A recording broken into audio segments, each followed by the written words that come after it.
Hi, Ben Johnson here to record this week's High Tech Friday. This week we take a look at a new assessment website called Quizalize.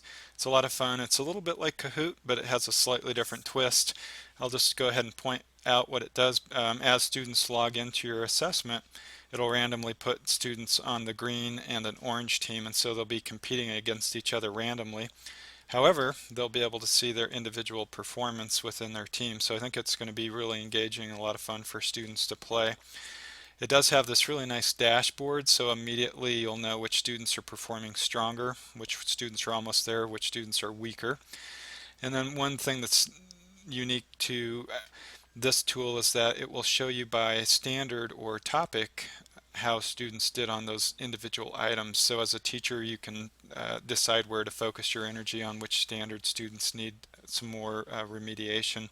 And then you can drill down on individual students also to see how they performed. So let's go ahead and get started. If you just want to show your staff or a class quickly a sample game, you can just go to Teacher Start here, and then you can look in the marketplace, and there's a fun one that I've been doing. You could search for Peanuts characters quiz, and you could just play that to show your staff how it works.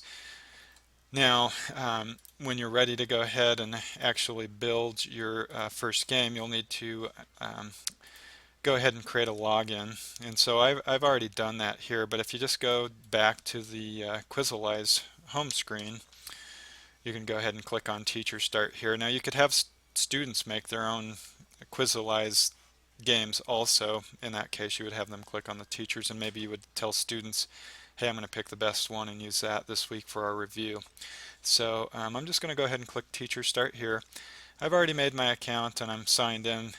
All you'll need to do is type your email address and a password, and then you'll hit sign up, and then it will take you to the screen where you'll want to just go ahead and click create a quiz. One unique thing about Quizalize is that as a teacher you can sell your quizzes, which is an interesting thought.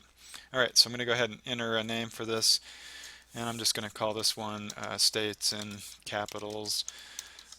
I'm going to put the number 5 behind it. You can pick a subject area if you'd like to, but you don't have to. Now you can add new questions. It does come with a nice equation editor, so as a math teacher you could turn on the math mode. Click on this question mark to learn how to use it, and on this screen it will show you how to type in the formulas in order to produce some of the nice equations like you see here.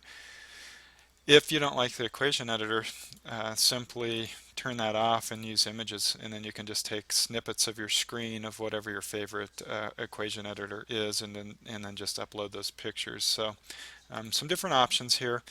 In this case, I am going to go ahead and use images, and I'll upload a picture that I just found on Google Images. You can just save that to your desktop. One thing I noticed is if the image is too large, it may not upload, so you may need to find a smaller image. And then here I'll just say which capital city is shown here. Okay, and then you have to type the correct answer. One unique thing about Quizalize is that you don't have to type incorrect answers. If you don't, it will just turn your answer, in this case Santa Fe, into a word scramble, which is a lot of fun. Down here in the answer explanation, that's where you provide the feedback to students, which is really important if you have time to do that. Okay, the subtopic turns out to be very important. That's how it breaks it down by standard. So if you know the standard or subtopic, include that here. Then when you get your class report, you'll be able to see what that looks like by subtopic or standard, and then you can add as many new questions as you want. And so if you don't want an image question, you can just type a purely text-based question. So I'll just do, what is the capital of Colorado? And then you do have to type the correct answer, and here I'll go ahead and type in some incorrect answers also.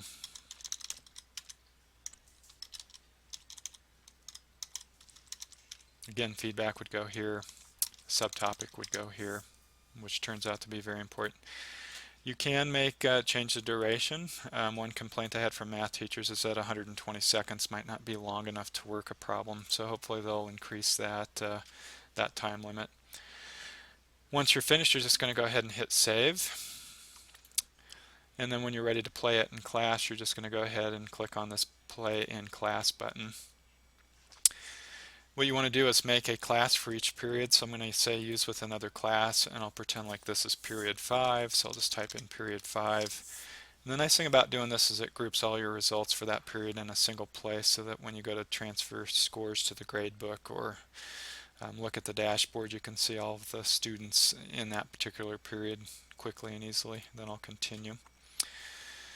What it's going to do is put an address on the screen for your students and also a code that they're going to type in. Now you don't want to show this to students until you're ready for them to begin play. So I would keep that screen hidden until everybody has their device open and ready to play. Otherwise, some students will finish too quickly and be bored. So just go ahead and show this once you're ready for everybody to play.